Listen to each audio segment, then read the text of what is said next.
The Galactic Council chamber was eerily silent. Representatives from hundreds of star systems sat in tense anticipation as the transmission played on the central holoscreen.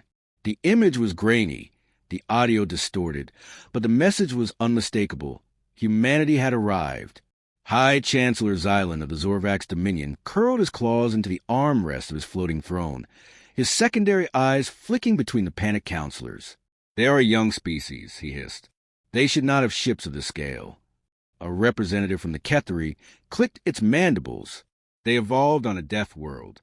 We should have eradicated them before they reached the stars." "Their fleet is small," a Vahari admiral said, his bioluminescent scales flickering. "We outnumber them 100 to 1. A deep, rumbling laugh echoed through the chamber. Vaktar, supreme warlord of the Zorvax fleet, leaned forward. "Then we crush them now. One decisive strike before they can expand further." The decision was unanimous. A Zorvax war fleet was dispatched immediately, its destination clear. Sol, the cradle of humanity. The fleet emerged from slip space at the edge of the Sol system, moving with the confidence of a conqueror. 40 warships, each the pride of the Dominion, formed an unbreakable wall of firepower. Their sensors locked onto the gas giant Saturn, where intelligence had detected an artificial construct of human origin. Admiral Vaktar stood on the bridge of the Dread Harbinger, his yellow fangs bared in anticipation. "Human defenses are minimal," his second-in-command reported. "No visible planetary fleet. No orbital platforms of significant threat." Vaktar grunted. "Cowards. Prepare orbital bombardment. If they will not fight, we will reduce their outpost to dust." The fleet moved into formation, descending toward Saturn's largest moon, Titan. But as they approached, something strange happened. A ripple of energy pulsed from the surface of Titan, a distortion so subtle it barely registered on their instruments. Then the void itself seemed to bend. The Leviathan rose. It was not launched from the surface. It did not ascend from a hangar. It simply was, as though it had been there all along, waiting for them to notice. The Zorvax fleet froze. The Leviathan was unlike any ship they had ever encountered. It was a behemoth, a fortress of obsidian metal, covered in glowing sigils of unknown origin. It dwarfed their largest dreadnoughts, its hull adorned with silent, unblinking lights that pulsed in eerie synchrony. For the first time in his long, blood-soaked career, Vaktar felt something unfamiliar: hesitation. "Scan it," he barked. His officers scrambled, but the results were incomprehensible. "Admiral, we cannot penetrate its hull. It absorbs our scans." Vaktar's nostrils flared. "Then we make first contact. Open a channel." A communication beam was sent. "This is Admiral Vaktar of the Zorvax Dominion. You are trespassing in contested space. Surrender your vessel or be destroyed." Silence. The Leviathan did not respond. Seconds passed. Then minutes. The Zorvax fleet held position, awaiting a reply, but none came. Frustration crept into Vaktar's voice. "Are they deaf? Repeat the message." Still nothing. Something about the silence unnerved him. It was not defiance. It was not arrogance. It was indifference. He had slaughtered species that begged for mercy. He had conquered empires that screamed in rage. But never before had he faced an enemy that simply did not acknowledge him. His claws tapped impatiently against his console. "If they will not speak, they will burn." Fire a warning shot. A single plasma round launched from the Dread Harbinger. It was a measured strike, designed to hit close but not damage. The plasma bolt flew toward the Leviathan and disappeared, not deflected, not absorbed, simply gone, as though it had never existed. Vaktar's blood ran cold.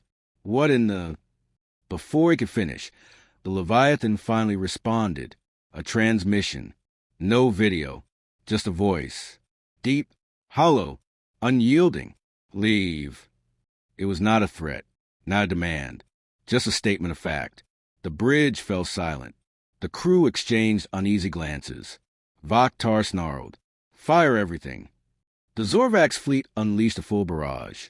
Plasma lances, kinetic warheads, fusion missiles, all rained down upon the Leviathan, and yet Nothing reached it.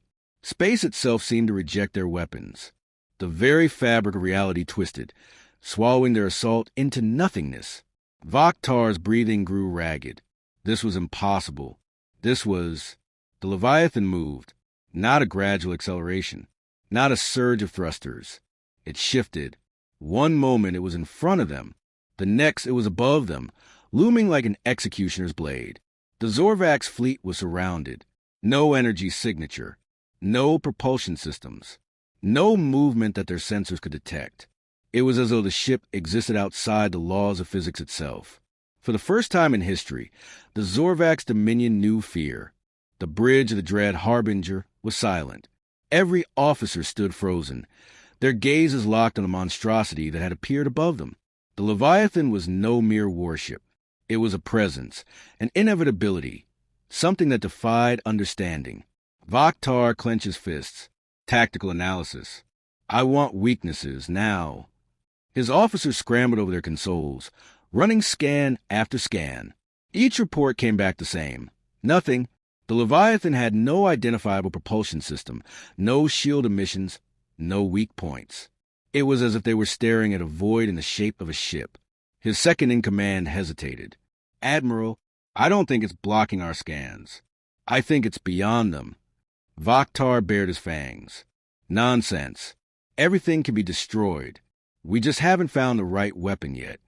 The Leviathan remained motionless, an executioner waiting for its sentence to be carried out. The Zorvak's fleet's weapon systems were primed, but no one dared give the order to fire again. Then, without warning, the void spoke once more. You were warned. The voice was not human. It was not a singular entity. It was layered, deep and resonant, as if 1,000 voices whispered in unison beneath the main tone. And then the Leviathan fired. No energy spike. No targeting lock. No visible weapon. One of the Zorvak's Dreadnoughts simply ceased to exist. No explosion. No debris. One moment it was there. The next it was gone, erased as if it had never been. The void where it had been remained still, untouched by the forces of physics. Even the gravitational pull of nearby ships was unchanged, as if the mass of the Dreadnought had never existed in the first place. Panic erupted across the fleet. Officers shouted over one another, demanding explanations, solutions, anything that could make sense of what had just happened. Vaktar's claws dug into the armrest of his throne. His mind screamed at him to act, to retaliate, but against what? Admiral, a trembling officer whispered. We never saw it fire. Vaktar forced himself to focus. What do you mean? The officer swallowed hard. There was no projectile, no energy signature, no motion, just deletion. The Leviathan had not attacked them. It had removed them. Vaktar forced down the rising dread in his chest. Hailed him again. No response. He gritted his teeth. Fine. Prepare the fleet to fall back. We need time to... The second Dreadnought vanished. The ship's lights flickered in an instant before it was gone, as if reality itself had decided it no longer belonged. The remaining vessels pulled away instinctively, fear overriding protocol. Vaktar slammed a fist against the console. Cease retreat. We are Zorvaks. We do not run. But his command was ignored. His fleet, once the pride of the Dominion, had lost all discipline. Ships broke formation, moving erratically, officers abandoning orders in favor of blind self-preservation. A new transmission came through. Final warning. The voice was different this time. Still layered, still inhuman, but with something else woven within it. Boredom. Vaktar felt rage rise in his throat. How dare they? These were no gods, no ancient beings of legend. These were humans, mere creatures who had been scraping in the dirt of their planet just centuries ago. And yet they spoke down to him. He had raised worlds, toppled empires, crushed entire civilizations beneath his heel. He would not cower before this thing. Load the siege cannons, he roared. If we cannot kill it, we will rip apart the space around it. The order went out. The remaining warships aligned, their weapons charging, preparing to unleash enough destructive force to collapse the battlefield into a singularity. If the Leviathan wanted to defy reality, Vaktar would reduce reality itself to ash. The weapons fired. There was no explosion. The shots never landed. Every single projectile, plasma, railgun, nuclear, froze in place the instant it left the barrels. Suspended in space, caught in some unseen force, the weapon sat in eerie stillness between the Leviathan and the fleet. Then, in unison, the weapons turned around. Vaktar barely had time to process what was happening before his own fleet was consumed. Their own firepower ripped through them. Ships detonated instantly, reduced to molten fragments. Energy beams tore through their hulls like paper. The fleet was destroyed, not by the Leviathan, but by their own hands, their own desperation. And then, the battlefield fell silent. The Leviathan remained untouched. The only Zorvax vessel left intact was the Dread Harbinger. Vaktar stood amidst the smoke and sparks of his shattered bridge, his crew dead, his empire's pride obliterated, his trembling hands clenched into fists as he stared at the holoscreen, at the void-black ship that hung before him. The Leviathan was watching him. It had chosen to spare him, and that was the worst fate of all. Vaktar stood amidst the wreckage of his bridge, the acrid scent of burning circuits thick in the air. The emergency lights flickered, casting jagged shadows across the walls. His crew was gone. His fleet was gone. And yet he remained. His claws trembled as he reached for the controls, his breath ragged. Every instinct screamed at him to flee, to abandon the battlefield and return to Dominion with whatever ships he could still command. But there were no ships left. Only him. The Leviathan had not destroyed him. It had left him standing, a broken warlord amidst the ruin of his pride, and that terrified him more than death ever could. A single chime echoed through the wreckage, a new transmission. His blood turned to ice. He hesitated before answering. The screen remained black, no visual feed, just an open channel. Then the voice returned. You were given a chance. It was different now. No longer layered, no longer distant. It was singular, precise, carrying authority that settled deep in his bones. Vaktar forced himself to straighten. You dare mock me? His voice was hoarse, his defiance weakened but not broken. You think you've won? Silence. Then the voice spoke again. We were never at war. The word struck like a hammer. Not a boast, not a taunt, just a fact. The Zorvax Dominion had sent its greatest fleet, its most powerful warships, to assert dominance. And humanity hadn't even considered them a threat. A fresh wave of anger surged within him. Then why let me live? There was a pause. Because you will carry the message. He clenched his jaw, his mind racing. Message. You believe humanity to be primitive, weak. You assumed our world was still bound by the same chains that once held you. You were wrong. A cold realization crept up his spine. This was not the first time they had done this. You fought others before. It wasn't a question. We have ended others before. Vaktar swallowed hard. He had never heard of humanity in the galactic archives. No wars, no conflicts, no conquests. They had been irrelevant. Until now. Until Titan. Until this thing. His claws tightened against the armrest. What are you? For the first time, the voice carried something new. Something worse than its previous indifference. Amusement. You came to our system. You fired first. And now you ask what we are. Vaktar growled but said nothing. There was nothing to say. You came here expecting to teach us fear. The Leviathan moved.